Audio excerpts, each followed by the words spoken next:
Well, good morning. It's Mark Lanier with your video thought for the day.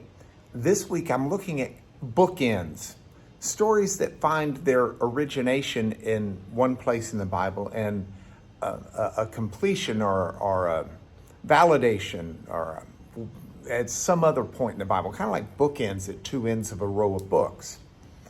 And today I thought I'd look at one that is easily picked up on at one end of the bookend, but you may not have seen the other end of the bookend. And if we look at those two ends together, they're going to give meaning to me, at least today, and I hope to you as well.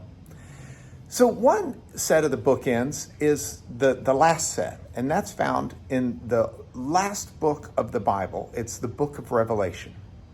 And in the book of Revelation, it talks about how Christ will come again victorious. In fact, it paints him as riding a horse like they would into battle back in the day it was written and revealed.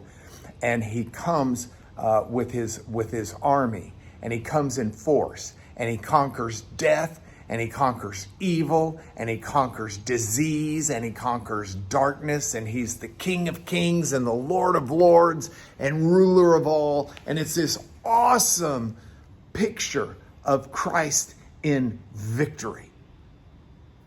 That's one end of the book. Now, the other end of that bookend is actually found in the very beginning of the Bible. I mean, the very beginning of the Bible.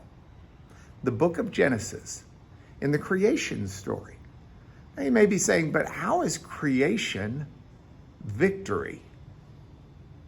Fair question. Well, the creation story starts out with a passage. In the beginning, God created the heavens and the earth. And then there's this key verse. And the earth was void and without form. That's a tohu vabohu in the Hebrew is a reference to chaos of sorts. Things were formless and void, and chaos is present. And God speaks into chaos, conquers the chaos, bringing forth order. And that's part of that creation story. The very first story we have of God is God as a victor over chaos. Now, if you take those two bookends of God as the victor and you read through the Bible is, in one sense, an unfolding of God in victory. In a very real sense, it's God in victory on a macro large scale, and it's God in victory over a micro scale. Look at the story of Noah and the flood. That's God conquering over the evil that's manifested in this world. Look at the way God leads the Israelites out of Egyptian slavery. That's God in victory over Pharaoh, the mightiest of the earth. Look at the battle that Elijah has against the prophets of Baal. And that's God in victory over the idols of this world. Look at the death of Christ and his resurrection. That's God in victory over death. This is a constant theme that we serve a victorious God.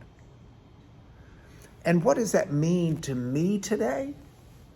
Well, it means in all of that in all of the struggles that I've got, in all of the opportunities that I've got, in all of the things that I have to do today, I worship a God who's a victorious God, who wins. I'm not talking an Olympic gold medal. I'm talking far beyond that. I'm talking about in the everyday nitty-gritty of life. We have a chance to go to and to worship and to seek out a God who dwells in victory. And that God will inhabit us, and that God will work through us, and through that God, we can be victorious as well over life's problems, life's sins, life's temptations, over everything that comes our way. that's got me excited about today.